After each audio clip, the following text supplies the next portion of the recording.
미국 정부의 건축 자문으로 활동하면서 미국 성공 신화를 쓴 팀 하스의 하형록 회장님이 쓴 유명한 책이 있습니다. W31, 위즈덤 30일이라는 책인데요. 그 책에 나오는 내용입니다. 어느 주일 아침 한 목사님이 낡고 텅 빈 세 장을 들고 교회에 들어왔습니다. 그는 세 장을 단상 옆에 두고 빈 세 장에 얽힌 이야기를 시작합니다. 목사님이 마을을 지날 때 한 소년이 세 장을 흔들거리며 다가왔습니다. 세 장 속에는 작은 야생새 세 마리가 추위와 공포에 떨고 있었습니다. 그는 소년을 멈춰 세운 후 얘야 그것들이 다 뭐니? 라고 묻자 소년은 그저 늙은 새들이에요. 목사님은 너 저 새들로 무얼 하려고 그러니? 라고 물었습니다. 소년은 집에 데려가서 가지고 놀려고요. 새들의 깃털을 뽑고 겁을 주며 놀려 먹을 거예요. 정말 재미있겠죠? 그러다 지루해지면 제가 키우는 고양이에게 줄 거예요. 고양이들이 새를 좋아하니까 먹어 치우게 하면 돼요. 잠시 침묵이 흐르는 목사님은 소년에게 이렇게 말합니다. 애야, 내가 얼마를 주면 그 새들을 나에게 주겠니?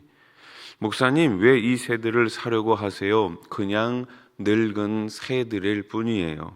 애들은 노래도 못하고 게다가 예쁘지도 않은걸요.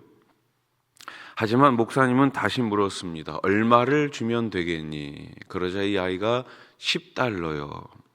목사님은 주머니를 뒤져 10달러짜리 지폐를 꺼내 소년에게 건네주었습니다. 소년은 돈을 움켜쥐고 금세 사라졌습니다.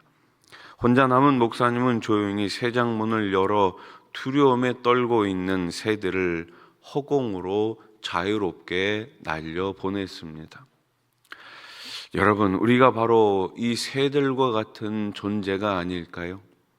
우리는 사탄의 괴롭힘에 늘 노출되어 있습니다. 하지만 예수님은 자신의 생명을 바쳐 저와 여러분들을 그 사탄으로부터 구해 고통에서 벗어나 자유를 주셨습니다. 주님이 우리를 구원하셨음을 기억하십시오. 다른 것이 우리를 구원한 것이 아닙니다. 세상에 어떤 존재가, 세상에 어떤 사람이 나를 구원한 것이 아니라 영원하신 그 하나님이 아들 예수 그리스도를 통해서 저와 여러분들을 구원하셨습니다. 그래서 우리는 예수님을 믿는 것이고 그 예수님을 매일매일 따라가는 것입니다. 그렇다면 오늘 주님께서 우리들에게 주시는 말씀이 무엇입니까? 내가 순종했으니 너희도 순종하라는 것입니다. 내가 오늘 순종의 십자가를 졌으니 너희도 순종의 십자가를 지라는 것입니다. 어제 우리가 희생의 십자가에 대해 말씀을 나누었습니다. 오늘은 순종의 십자가입니다. 여러분, 순종이 뭘까요? 우리는 늘 순종에 대해 이야기합니다. 순종은 하나님의 은혜를 경험한 사람들이 믿음의 결단으로 인해 나타나는 현상입니다. 쉽게 말해 하나님의 은혜를 경험한 사람이라면 당연히 순종의 자리로 나아가야 한다는 거예요. 그렇다면 내가 아직도 순종하지 못하다는 건 뭐예요? 구원의 은혜가 아직 무엇인지 모른다라는 것입니다. 부모님의 은혜를 알고 또 알면 부모님이 얼마나 귀한 존재라는 것을 우리는 깨닫게 되죠. 왜 우리가 부모님의 말씀에 거역합니까? 아직 부모님께서 나를 위해 무언가를 하신지를 제대로 알지 못하기 때문에 그런 거 아닙니까? 아이들은 아직 어려요. 엄마가 아빠가 나를 위해 무엇을 했는지 아직 철이 들지 않았기 때문에 부모님의 말씀에 거역합니다. 그러나 철이 들고 나이가 들면 어떻게 해야 됩니까? 부모님이 지금까지 나를 위해 이렇게 애쓰셨구나, 이렇게 힘쓰셨구나라는 것을 알고 난 다음에는 그 부모님의 말씀 한마디 한마디가 너무나 소중하고 그 말씀에 더욱 순종하는 거 아니겠습니까? 마찬가지로 우리가 정말 구원받은 하나님의 자녀라면 하나님의 말씀 한마디 한마디가 얼마나 귀한 것인가를 다시금 깨닫게 되고 그 말씀 앞에 우리가 기꺼이 순종할 수밖에 없는 거예요. 그래서 우리가 쓰는 순종이란 말은 어떻게 보면 참 좋은 말입니다. 하지만 삶으로 순종하기란 쉽지 않아요. 어려워요. 왜 그렇습니까? 세 가지가 있어요. 첫째는 순종하면 고통이 찾아오기 때문에 순종하기가 어려워요. 내 마음대로 살고 싶은데 순종하며 살면 내 마음대로 살지 못하니까 고통이 수반되니까 순종하지 못하는 거예요. 두 번째는 왜 그렇습니까? 순종하면 나 자신을 다 내려놔야 되기 때문에 순종하지 못하는 거예요. 세 번째 뭐예요? 순종할 때 방해하는 시험이 있기 때문에 그렇습니다. 오늘 본문에서는 순종이라는 말 대신에 어떤 말을 씁니까? 복종이라는 말이 나오죠. 8절 말씀 우리 한 번 더 같이 읽어봅시다. 시작. 사람의 모양으로 나타나사 자기를 낮추시고 죽기까지 복종하셨으니 곧 십자가에 죽으심이라. 아멘. 자기를 낮추시고 죽기까지 어떻게 하셨어요? 복종하셨으니. 예수님이 지신 십자가는 자기를 낮추시고 죽기까지 복종하는 결단이 필요했습니다. 예수님은 자신을 따르려 찾아온 사람들에게 분명하게 말씀하시죠. 예수님, 내가 예수님을 따르겠습니다. 내가 예수님의 제자가 되겠습니다. 그런 사람들에게 주님께서 하신 말씀이 뭐예요? 마태복음 16장 24절 말씀. 이에 예수께서 제자들에게 이르시되 누구든지 나를 따라오려거든 자기를 부인하고 자기 십자가를 지고 나를 따를 것이니라. 아멘. 자기를 부인하고 자기 십자가를 지지 않고는 순종할 수 없는 것이 바로 십자가의 길이요 제자의 삶인 것입니다. 나를 내려놔야 주님의 그 십자가를 따라갈 수가 있는 거예요. 나를 비워야지만 그 주님의 십자가를 지고 주님의 참된 제자가 될 수 있는 것이죠. 하나님의 사랑이 영원히 함께하리. 십자가의 길을 걷는 자에게 순교자의 삶을 사는 이에게. 여러분, 이 찬양의 가사가 뭐예요? 하나님의 사랑이 영원히 함께하리. 어떤 자에게요? 십자가의 길을 걷는 자에게. 오늘 나에게 주어진 그 순종의 십자가를 지고 순종의 길을 걷는 자에게 하나님의 사랑이 영원히 함께하는 것입니다.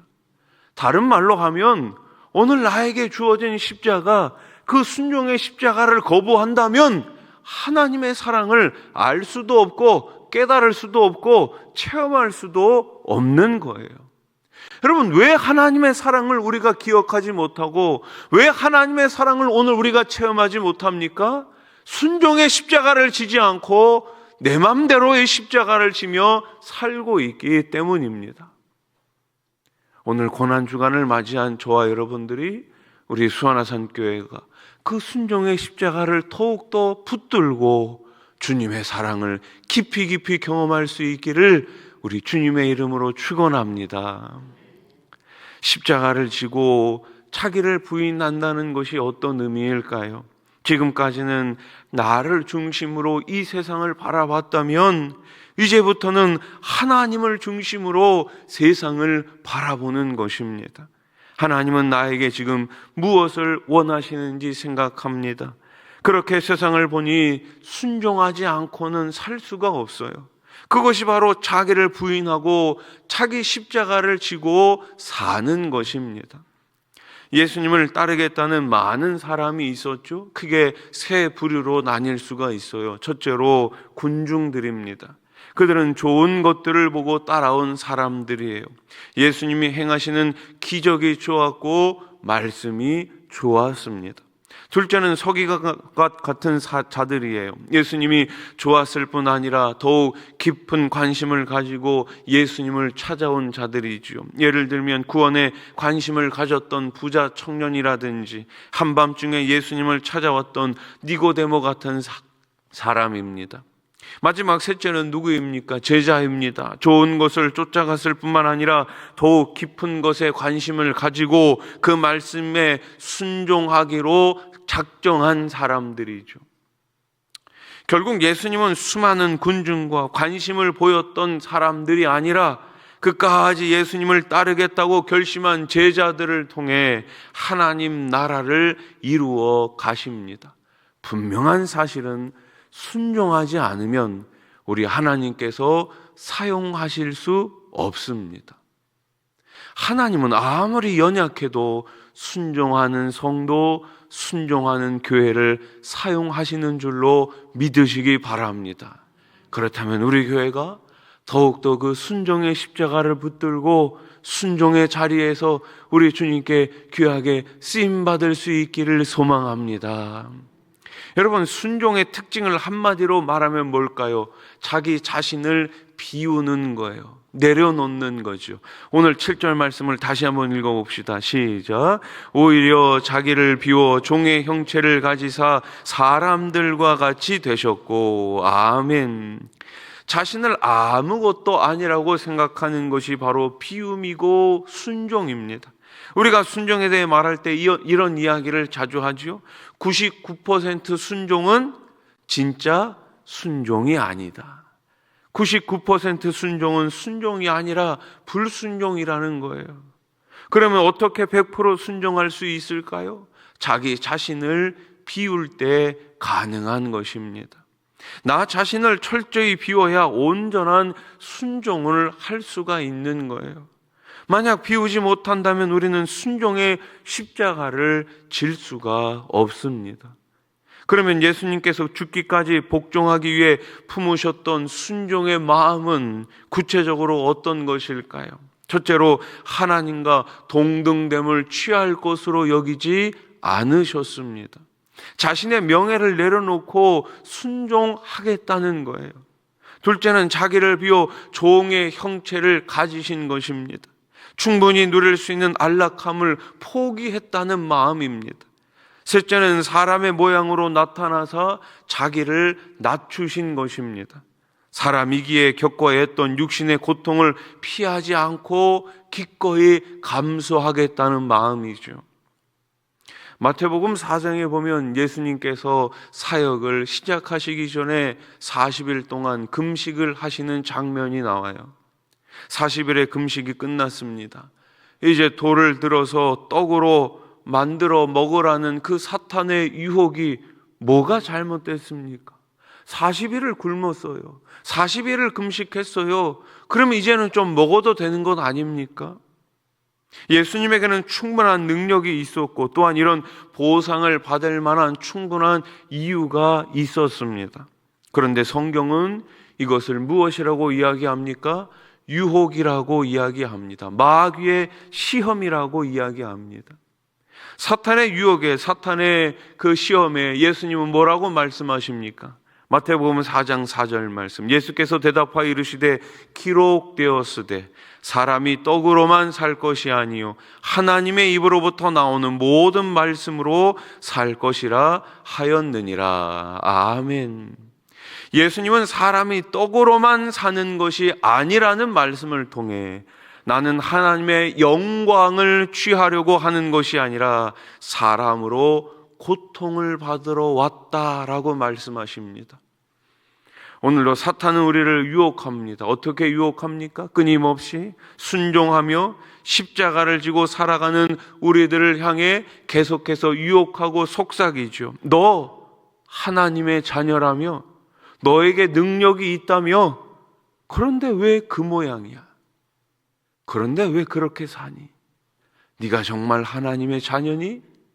끊임없이 유혹하고 우리의 자존감을 무너뜨립니다. 우리의 예수님 닮은 그 형상, 그것을 무너뜨리려고 끊임없이 우리를 비난합니다. 내까짓 게 무슨 하나님의 자녀라고. 그렇게 사탄 우리에게 주어진 십자가를 포기하며 살라고 유혹합니다. 그럴수록 우리에게 필요한 것은 하나님의 말씀입니다. 하나님의 말씀은 어제나 오늘이나 내일이나 변함없습니다. 변함이 없어요. 변하는 건 뭐예요? 내 마음이에요. 그래서 우리는 마음을 굳게 지켜야 합니다. 나를 바라보면 내 마음을 지킬 수 없지만 말씀을 기억하면 우리는 마음을 지킬 수 있습니다.